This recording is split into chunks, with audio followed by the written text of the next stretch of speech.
ನೋಡಿ, ನಿಮಗೆ ಗೊತ್ತಿಲ್ಲದ ಹಾಗೆ ನಿಮ್ಮ ತಂದೆನೋ, ತಾತನೋ ಅಥವಾ ನೀವು ಕಷ್ಟಪಟ್ಟು ಸಂಪಾದಿಸಿರೋಂಥ ಆಸ್ತಿನ ಯಾವುದೋ ವ್ಯಕ್ತಿ ಯಾವುದೋ ಮೂಲೆಯಲ್ಲಿ ಕುತ್ಕೊಂಡು ಫೇಕ್ ಡಾಕ್ಯುಮೆಂಟ್ಗಳನ್ನ ಸೃಷ್ಟಿ ಮಾಡಿ, ಫೋರ್ಜರಿ ಮಾಡಿ, ಒಬ್ಬ ಫೇಕ್ ಪರ್ಸನ್ನ ಕರ್ಕೊಂಬಂದು ಅವನ ಮೂಲಕ ಪ್ರಾಪರ್ಟಿಯನ್ನ ಸೇಲ್ ಮಾಡಿಸ್ಬಿಡ್ಬೋದು. ಇಂಥ ಪ್ರಕರಣಗಳನ್ನ ನಾವು ದಿನನಿತ್ಯ ನೋಡ್ತಾ ಇರ್ತೀವಿ.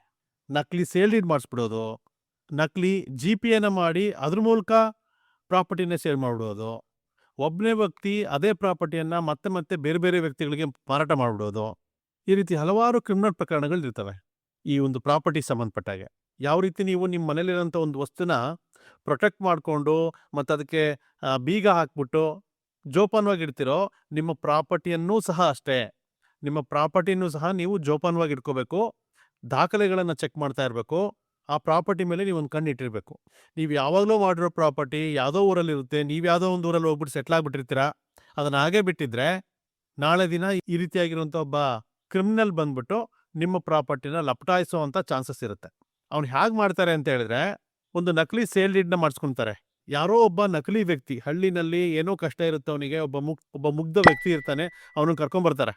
ಅವನದೇ ಪ್ರಾಪರ್ಟಿ ಅನ್ನೋ ಥರ ಬಿಂಬಿಸ್ಬಿಟ್ಟು ಒಂದು ಫೇಕ್ ಸೇಲ್ ಡೀಡ್ ಮಾಡಿಸ್ತಾರೆ. ಅವನ ಹೆಸರಿಗೆ ಬಂದಿರೋ ಈ ಪ್ರಾಪರ್ಟಿ ಅವನ ಹೆಸರಿಗೆ ಬಂದಾಗ ಒಂದು ಸೇಲ್ ಡೀಡ್ ಇರುತ್ತಲ್ಲ, ಆ ರೀತಿಯಾಗಿರೋಂಥ ಒಂದು ಸೇಲ್ ಡೀಡ್ನ ಮಾಡಿಸ್ತಾರೆ. ಆ ಸೇಲ್ ಡೀಡ್ನ ತೋರಿಸಿ ಮತ್ತೊಬ್ಬ ಯಾವುದೋ ವ್ಯಕ್ತಿಗೆ ಈ ಪ್ರಾಪರ್ಟಿಯನ್ನ ಸೇಲ್ ಮಾಡಿಸ್ಬಿಡ್ತಾರೆ. ಇದರಿಂದ ನಮ್ಮ ಜನ ತುಂಬ ಜಾಗರೂಕರಾಗಿರ್ಬೇಕಾಗುತ್ತೆ. ಪ್ರಾಪರ್ಟಿ ಕೊಡಬೇಕಾದ್ರೂ ಅಷ್ಟೇ, ಅಥವಾ ನಿಮ್ಮ ಹತ್ರ ಒಂದು ಪ್ರಾಪರ್ಟಿ ಇದೆ, ಅದನ್ನು ಯಾವ ರೀತಿ ಸೇವ್ ಮಾಡ್ಕೋಬೇಕು ಅನ್ನೋ ಉದ್ದೇಶದಿಂದ ಆದ್ರೂ ಅಷ್ಟೇ. ಈ ಥರದ ಎಲ್ಲ ವಿಚಾರಗಳು ನಿಮಗೆ ಗೊತ್ತಿರಬೇಕಾಗುತ್ತೆ. ನೋಡಿ, ಈ ರೀತಿಯಾಗಿರೋಂಥ ಒಂದು ಕ್ರಿಮಿನಲ್ ಆಕ್ಟ್ ಆಗಿಬಿಟ್ಟಿದ್ರೆ, ನಿಮ್ಮ ಪ್ರಾಪರ್ಟಿಯನ್ನ ಬೇರೆ ಯಾರೋ ಮತ್ತೊಬ್ಬರಿಗೆ ಮಾರಾಟ ಮಾಡಿಬಿಟ್ಟಿದ್ರೆ ನೀವೇನು ಮಾಡಬೇಕು ಅನ್ನೋದು. ಇದು ಒಂದು ಕ್ರಿಮಿನಲ್ ಆಕ್ಟ್. ಸಿವಿಲ್ ಮ್ಯಾಟ್ರೇ ಆಗಿದ್ರು ಸಹ, ಪ್ರಾಪರ್ಟಿ ಡಿಸ್ಪ್ಯೂಟೇ ಆಗಿದ್ರು ಸಹ ಇದೊಂದು ಕ್ರಿಮಿನಲ್ ಆಕ್ಟ್ ಆಗಿರುತ್ತೆ. ಹಾಗಾಗಿ ಮೊದಲನೇದಾಗಿ ಪೊಲೀಸ್ ಕಂಪ್ಲೇಂಟ್ ಕೊಟ್ಬಿಟ್ಟು FIR ಹಾಕಿಸ್ಲೇಬೇಕಾಗುತ್ತೆ. ನಮ್ಮ ಹೈಕೋರ್ಟು ಮತ್ತೆ ಮತ್ತೆ ಪೊಲೀಸ್ ಡಿಪಾರ್ಟ್ಮೆಂಟ್ಗೆ ಎಚ್ಚರಿಕೆ ಕೊಡ್ತಾ ಇರುತ್ತೆ. ಏನು ಅಂತ ಹೇಳಿದ್ರೆ, ಮ್ಯಾಟ್ರ್ ಸಿವಿಲ್ ನೇಚರ್ ಆಗಿದ್ರೆ ಅದನ್ನು ಸಿವಿಲ್ ಕೋರ್ಟ್ಗಳನ್ನೇ ಬಗೆಹರಿಸ್ಕೋಬೇಕಾಗತ್ತೆ. ಲಿಟಿಗೇಷನ್ ಹಾಕ್ಕೊಂಡು ಪೊಲೀಸ್ ಸ್ಟೇಷನ್ನಲ್ಲಿ ಬಗೆಹರಿಸ್ಕೊಳ್ಳೋಂಥದ್ದಲ್ಲ ಅಂತ ಹೇಳಿ ಮತ್ತೆ ಮತ್ತೆ ಇನ್ಸ್ಟ್ರಕ್ಷನ್ ಕೊಡ್ತಾ ಇರುತ್ತೆ. ಆದರೆ ಇದು ಸಿವಿಲ್ ಕೇಸೇ ಆಗಿದ್ರು ಸಹ ಇಲ್ಲಿ ಕ್ರಿಮಿನಲ್ ಆಕ್ಟ್ ಇನ್ವಾಲ್ವ್ ಆಗಿದೆ, ಫೋರ್ಜರಿ ಇನ್ವಾಲ್ವ್ ಆಗಿದೆ, ಚೀಟಿಂಗ್ ಇನ್ವಾಲ್ವ್ ಆಗಿದೆ, ಇಂಪರ್ಸನೇಷನ್ ಇದೆ.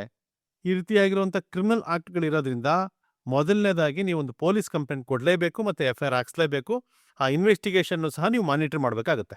ಎರಡನೇದಾಗಿ ಏನು ಮಾಡಬೇಕು ಅಂತ ಹೇಳಿದ್ರೆ, ರಿಜಿಸ್ಟ್ರಾರ್ಗೆ ಒಂದು ಕಂಪ್ಲೇಂಟ್ ಹಾಕಬೇಕು. ಕರ್ನಾಟಕದಲ್ಲಿ ಈಗ ರಿಜಿಸ್ಟ್ರೇಷನ್ ಆಕ್ಟ್ ಸೆಕ್ಷನ್ 77A ಪ್ರಕಾರ ದಾಖಲೆ ನಕಲಿ ಅಂತೇಳಿ ಸಾಬೀತು ಮಾಡಿದರೆ ಡಿಸ್ಟ್ರಿಕ್ಟ್ ರಿಜಿಸ್ಟರ್ ಆಫೀಸರನ್ನೇ ನಿಮ್ಮ ಪ್ರಾಪರ್ಟಿ ಬೇರೆಯವರಿಗೆ ಎಕ್ಸಿಕ್ಯೂಟ್ ಆಗಿರುವಂಥ ಸೇಲ್ ಡೀಡ್ನ ರದ್ದು ಮಾಡುವಂಥ ಅಧಿಕಾರ ಹೊಂದಿರ್ತಾರೆ. ಅವರಿಗೆ ಮನವರಿಕೆ ಆದರೆ, ನೀವಂಥ ಡಾಕ್ಯುಮೆಂಟ್ಗಳನ್ನು ಅಂಥ ಒಂದು ಸಾಕ್ಷಿಗಳನ್ನ ನೀವು ಪ್ರೊವೈಡ್ ಮಾಡಿದರೆ ಡಿಸ್ಟ್ರಿಕ್ಟ್ ರಿಜಿಸ್ಟ್ರಾರೇ ಆ ಫೇಕ್ ಸೇಲ್ ಡೀಡ್ನ ಕ್ಯಾನ್ಸಲ್ ಮಾಡಿಸ್ತಾರೆ. ಇಂಥ ಸಂದರ್ಭದಲ್ಲಿ ನೀವು ಕೋರ್ಟ್ಗೆ ಅಲ್ದಾಡುವಂಥ ಅವಶ್ಯಕತೆ ಇರೋದಿಲ್ಲ. ಅಥವಾ ನೀವು ಡೈರೆಕ್ಟಾಗಿ ಏನು ಮಾಡಬೇಕು ಅಂತ ಹೇಳಿದ್ರೆ, ಡಿಕ್ಲರೇಷನ್ಗೆ ಮತ್ತು ಕ್ಯಾನ್ಸಲೇಷನ್ಗೆ ಒಂದು ಸಿವಿಲ್ ಕೇಸ್ ಹಾಕ್ಕೊಂಡು ಅದ್ರ ಮೂಲಕ ಈ ಸೇಲ್ ಡೀಡ್ನ ಕ್ಯಾನ್ಸಲ್ ಮಾಡಿಸ್ಕೋಬೇಕು ಮತ್ತು ನೀವೇ ಆ ಪ್ರಾಪರ್ಟಿಗೆ ಓನರು ಅಂತೇಳಿ ಡಿಕ್ಲರೇಷನ್ ಪಡ್ಕೋಬೋದು. ನೀವು ನೋಡಿ, ಇದೆಲ್ಲ ಸ್ಟೆಪ್ ನೀವು ಯಾವಾಗ ತಗೋಬೇಕಾಗುತ್ತೆ ಅಂತ ಹೇಳಿದ್ರೆ, ಈ ರೀತಿಯಾಗಿರುವಂಥ ಒಂದು fake impersonation, fake sale transact ಆದಾಗ, ನಿಮ್ಮ ಪ್ರಾಪರ್ಟಿ ಯಾರಾದರೂ ಈ ರೀತಿ ಸೇಲ್ ಮಾಡಿದಾಗ ನೀವು ಈ ರೀತಿಯಾಗಿರುವಂಥ ಸ್ಟೆಪ್ಸ್ನ ತಗೊಂಡು ನಿಮ್ಮ ಪ್ರಾಪರ್ಟಿಯನ್ನು ವಾಪಸ್ ನಿಮ್ಮ ಹೆಸರಿಗೆ ತಗೋಬೇಕಾಗುತ್ತೆ. ಇಲ್ಲದೇ ಇದ್ದರೆ ನಿಮ್ಮ ಪ್ರಾಪರ್ಟಿಯನ್ನು ಇಂಥ ಫ್ರಾಡ್ಸ್ಟರ್ಗಳಿಂದ, ಇಂಥ ಕ್ರಿಮಿನಲ್ಗಳಿಂದ ಪ್ರೊಟೆಕ್ಟ್ ಮಾಡ್ಕೋಬೇಕು ಅಂತ ಹೇಳಿದ್ರೆ ನೀವೇನು ಮಾಡಬೇಕು ಅಂತೇಳಿ, ಪ್ರತಿ 6 ತಿಂಗಳಿಗೆ ಒಂದು ಸರ್ತಿ ನಿಮ್ಮ ಪ್ರಾಪರ್ಟಿಗೆ ಒಂದು ECನ ತೆಗೆಸ್ಕೋಬೇಕಾಗುತ್ತೆ. ಆ ECನ ಚೆಕ್ ಮಾಡಬೇಕಾಗತ್ತೆ. ನೀವು ಎನ್ಕಂಬರೆನ್ಸ್ ಸರ್ಟಿಫಿಕೇಟ್ನ ತೆಗೆಸ್ಬಿಟ್ಟು ಅದನ್ನು ಚೆಕ್ ಮಾಡ್ಕೋಬೇಕಾಗುತ್ತೆ. ಎರಡನೇದಾಗಿ ಒಂದು ಕಾವೇರಿ 2.0 ಪೋರ್ಟಲ್ನಲ್ಲಿ ನಿಮ್ಮ ಆಸ್ತಿ ಮೇಲೆ ಒಂದು ಪ್ರಾಪರ್ಟಿ ಅಲರ್ಟ್ ಸೇವೆನ ಎನೇಬಲ್ ಮಾಡ್ಕೊಳ್ಳಿ. ನಿಮ್ಮ ಪ್ರಾಪರ್ಟಿ ಟ್ರಾನ್ಸಾಕ್ಷನ್ ಬಗ್ಗೆ ನಿಮಗೊಂದು SMS ಮೆಸೇಜ್ ಬರುತ್ತೆ. ಇನ್ನೊಂದು ಮುಖ್ಯವಾಗಿರುವಂಥ ವಿಚಾರ ಏನು ಅಂತ ಹೇಳಿದ್ರೆ, ನಿಮ್ಮ ಪ್ರಾಪರ್ಟಿಗೆ ಒಂದು ಬೇಲಿ ಹಾಕಿಸಿ. ಅಗ್ರಿಕಲ್ಚರ್ ಲ್ಯಾಂಡ್ ಆಗಿತ್ತು ಅಂತ ಹೇಳಿದ್ರೆ ಬೇಲಿ ಹಾಕಿಸಿ, ಅಥವಾ ನಿಮ್ಮದೊಂದು ಪ್ಲಾಟ್ ಇತ್ತು ಅಂತ ಹೇಳಿದ್ರೆ, ಅಥವಾ ಅದು ಸೈಟ್ ಇತ್ತು ಅಂತ ಹೇಳಿದ್ರೆ ಅದಕ್ಕೊಂದು ಕಾಂಪೌಂಡ್ ಹಾಕಿಸಿ, ಮತ್ತು ಒಂದು ಪರ್ಮನೆಂಟ್ ಬೋರ್ಡ್ನ ಫಿಕ್ಸ್ ಮಾಡಿ. ಈ ಪ್ರಾಪರ್ಟಿ ಸೇಲ್ಗಿಲ್ಲ ಅಂತ ಹೇಳಿ ನಿಮ್ಮ ಹೆಸರು ಹಾಕಿಸಿ ಮತ್ತು ಫೋನ್ ನಂಬರ್ ಕೊಡಿ. ಅಲ್ಲಿ ಅದು ಪರ್ಮನೆಂಟ್ ಬೋರ್ಡ್ ಆಗಿರಬೇಕು. ಆ ರೀತಿ ಒಂದು ಬೋರ್ಡ್ನ ಫಿಕ್ಸ್ ಮಾಡಿಸಿ. ಇದರಿಂದ ಯಾರೋ ಒಬ್ಬ ಬ್ರೋಕರೋ ಮತ್ತೊಬ್ಬನೋ ಯಾರನ್ನೋ ಕರ್ಕೊಂಬಂದ್ಬಿಟ್ಟು ಪ್ರಾಪರ್ಟಿನ ಸೇಲ್ ಮಾಡಿಸುವಂಥ ಸಂದರ್ಭ ಇರೋದಿಲ್ಲ. ಈ ರೀತಿ ಮುನ್ನೆಚ್ಚರಿಕೆ ಕ್ರಮಗಳನ್ನ ತಗೊಂಡ್ರೆ ನೀವು ನಿಮ್ಮ ಪ್ರಾಪರ್ಟಿಯನ್ನು ಸೇವ್ ಮಾಡ್ಕೋಬೋದು. ಇಷ್ಟು ಹೇಳಿ ನಾನು ಈ ವಿಡಿಯೋ ಮುಗಿಸ್ತೀನಿ. Thank you so much.